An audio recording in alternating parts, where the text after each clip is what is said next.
Parte 4 del libro La papisa Luz, testimonio sobre trastorno afectivo bipolar. Este capítulo se llama Ambientes. Nací en la segunda mitad del siglo XX y pasé al siglo XXI. Un tiempo de muchos cambios y grandes inventos. Una época que dejó atrás la herencia religiosa y se abrió a la novedad, la velocidad, la tecnología, la ciencia, las emociones fuertes, la búsqueda de la realización personal y la independencia tan característica del nuevo siglo. Mi niñez fue muy feliz, aunque marcada por un poco de sufrimiento y dolor. Durante los primeros 10 años de mi vida, mi mundo fue muy pequeño.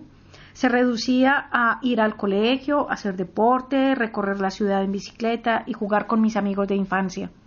Lo que hablaban los adultos sobre las guerras, sobre los presidentes y políticos o acerca de las tragedias que sucedían en otros países, eso a mí me tenía sin cuidado. Mis intereses seguían girando en torno a mi propia historia y a mis amistades. Por aquel entonces éramos acomodados económicamente, teníamos de todo, no tenía que luchar o esforzarme por conquistar algo. Después de mi graduación como bachiller, salí de casa e ingresé al convento de las religiosas con las que estudié siempre. Allí fue donde desperté a la vida y entonces empecé a sentirme involucrada en los acontecimientos del mundo. Fui descubriendo al ser humano con sus sufrimientos y sus conflictos. Empecé a ver noticias con interés y ponía atención a las conversaciones. Leía y estudiaba sobre los asuntos nacionales e internacionales. Y por fin empecé a tomar posición, a opinar y a expresar mi sensibilidad social. Mi vida ha estado llena de bendiciones. Familia, salud, confort, buena educación académica y religiosa, sueños realizados como ser profesora de matemáticas, vivir en el campo o ser empresaria. He tenido oportunidades laborales y sueldos satisfactorios. Viajé al extranjero, lo que me permitió ampliar mis horizontes. Dios me ha rodeado de sus bendiciones siempre. Quejarme sería injusto. Si he sufrido ha sido por mis equivocaciones o mis decisiones inmaduras. A los 33 años volví a la casa de mis padres, gozando así de una vida tranquila y un bienestar no ostentoso. La mayor constante de mi vida ha sido Dios, quien siempre ha estado conmigo sin abandonarme ni un segundo. Ni siquiera cuando he sido yo quien me he intentado alejar de Él.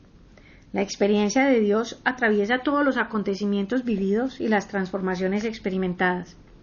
Dios conmigo, ayer, hoy y siempre. Precisamente por ello lo religioso ha marcado mi pensamiento y mi modo de entender la historia y el mundo. Hoy todo lo veo distinto. Ya no hay desinterés de la infancia, por el contrario, me duele entrañablemente lo que acontece en el mundo. Ahora se arruga mi alma con tanto dolor y sufrimiento en cada rincón del planeta. Los recuerdos significativos para mí hasta ahora son, entre otros, la elección del Papa Juan Pablo II, la avalancha de Armero en 1986, la época del narcotráfico y el terrorismo en Colombia, sobre todo en Medellín. Todos fuimos víctimas de la cultura de la violencia que Pablo Escobar introdujo. Recuerdo el matrimonio del príncipe Carlos y la princesa Diana, y más tarde la muerte de la Madre Teresa de Calcuta. Dos mujeres que a su manera lograron consternar a la humanidad. Otros hechos importantes son la toma de Palacio de Justicia, el 6 y 7 de noviembre de 1985, las numerosas muertes de candidatos presidenciales en nuestro país, la masacre de Bojayá en 1992, el atentado contra las Torres Gemelas el 11 de septiembre del 2001 en Nueva York, el tsunami en Indonesia que cambió la geografía del sur de Asia.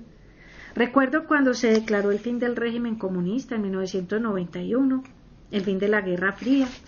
¡Qué felicidad! Se acabó el comunismo, creí con ingenuidad. Pero el tiempo me ha ido demostrando todo lo contrario. La guerra del Golfo Pérsico, la derrota de Saddam Hussein, las enormes reservas petroleras ardiendo, el calentamiento del planeta y las innumerables guerras aquí y allá. Otro acontecimiento significativo para mí fue la liberación de Mandela. Ya los negros no son ciudadanos de segunda en su propia nación, aunque el racismo aún impera en el mundo. Mi país, Colombia, es un país subdesarrollado. En él abunda la pobreza. Tiene una deuda externa sin límites. Es un país privilegiado en posición geográfica y en recursos naturales, con gente muy trabajadora y alegre, entusiasta y emprendedora. Colombia es un país que se ha dado a conocer en el mundo por insignes personajes que lo han representado en distintas áreas. Está un Nobel de Literatura, que es Gabriel García Márquez, el escritor Álvaro Mutis, el arquitecto Rogelio Salmona, Juan Pablo Montoya, el automovilista, Shakira y Juanes, pues, como cantantes, Lucho Herrera y Santiago Botero, ciclistas, Elkin Patarroyo, científico e investigador, María Isabel Urrutia, deportista, Fernando Botero, pintor y escultor, César Rincón, el torero, César Gaviria, presidente de la OEA, bueno, cardenales como López Trujillo y Darío Castrillón, muy importantes en el Vaticano, niños, jóvenes, adultos y personas de todas las áreas, farándula, arte, ciencia, música, belleza, mejor dicho, como es un país que da para todo, también se conoce internacionalmente por personajes como Pablo Escobar, Manuel Marulanda y muchos otros también reconocidos por sus vínculos con el narcotráfico o la guerrilla, y para cerrar con broche de oro una paisa santa, Laura Montoya Upegui. Colombia es un país pobre con unos cuantos ricos, muy ricos. Somos casi 50 millones de habitantes, con un pasado político muy agresivo por el bipartidismo que dejó muchas heridas. Arrastra sin piedad el conflicto armado con las fuerzas revolucionarias. La guerra contra la guerrilla, el narcotráfico se ha vuelto un dolor interminable. La democracia, aún con grandes debilidades, ha defendido al Estado, pero no en pocas ocasiones se ha visto tambaleante ante las amenazas de la oposición. El país no conoce un ejercicio de la política sin corrupción. Aquí siempre ha prevalecido el interés particular, haciendo que la mayoría de los colombianos no tengamos confianza en quienes nos representan. En Colombia se ambiciona a toda costa un curul en la política, lo que significa también un paso a la muerte, porque político que se respete es amenazado de muerte. Aquí reina la consigna, lo que sea por la plata. La corrupción es la mano derecha de los protagonistas en el escenario político de Colombia. Los buenos, los que sí van por el bien común, los matan o simplemente no los dejan hacer. Los acechan, los rodean sus enemigos eliminando toda buena acción que se pretenda realizar. Los problemas de este país son incalculables. La pobreza, la contaminación ambiental, la seguridad social y democrática, las relaciones internacionales, los que todo país subdesarrollado tiene que enfrentar. Ante el mundo somos narcotraficantes, esa es la verdad. Los colombianos somos culpables de esa fama internacional. El narcotráfico se volvió nuestro distintivo. Otros gobiernos en su lucha antidrogas han dado apoyo militar y financiero a los gobiernos colombianos, pero sigue siendo la cicatriz que nos identifica y nos señala ante el mundo. Así demostremos que somos grandes en otras áreas, esto nos ha marcado indeleblemente. Aquí parece ser que todos los gremios se han untado del problema. La guerrilla está vinculada con el narcotráfico, narcoguerrilla. Los políticos también se han financiado con esos dineros, narcopolítica. Los paramilitares, el pueblo en general. No es pues un escándalo externo, lo es también interno. Colombia también es un país apetecido por los grandes del planeta por su situación geográfica, estratégica, dado que tiene dos océanos, Atlántico y Pacífico. Es apetecido por la riqueza tan inmensa en recursos naturales y también por la mano de obra, porque somos trabajadores incansables que soportamos casi como animales los golpes y las adversidades. Son muchos los que tienen sus ojos puestos en Colombia y los grandes inversionistas del extranjero nos explotan sacando beneficio para ellos a precio de nuestro agotamiento y empobrecimiento. Nuestra tierra es fértil, podríamos duplicar la cantidad de habitantes del país y aún tendríamos recursos para todos. Pero las campañas de reducción de la población y de la natalidad al 0% nos están haciendo creer lo contrario. Es algo que merece ser analizado.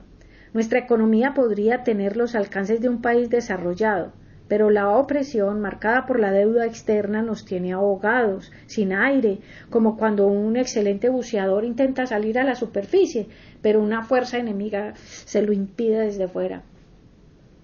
Nuestro país es y seguirá siendo el país del Sagrado Corazón de Jesús y de María Auxiliadora.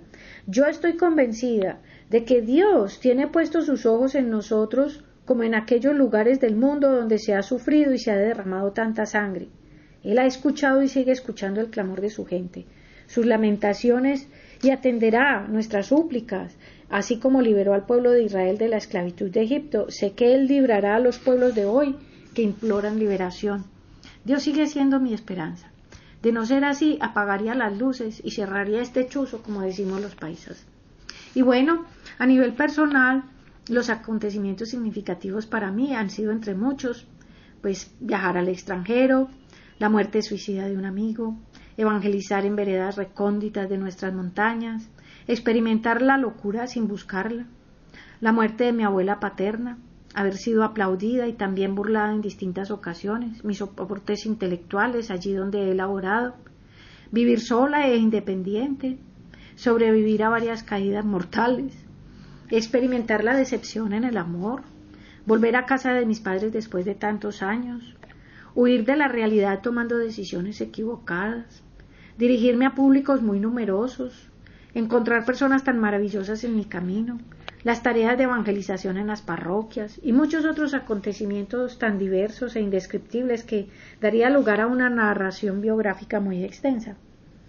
Algunos personajes de mi época que reflejan de cierta manera mi pequeño mundo son, entre otros, pues Martin Luther King, Nelson Mandela, el Papa Juan Pablo II, la Madre Teresa de Calcuta, el Padre García Reyes, Mario Moreno Cantinflas, Celia Cruz, la cantante cubana, pues Jorge Luis Borges, escritor argentino, el incomparable Lucho Bermúdez, Fernando González Pacheco, el Chavo del Ocho.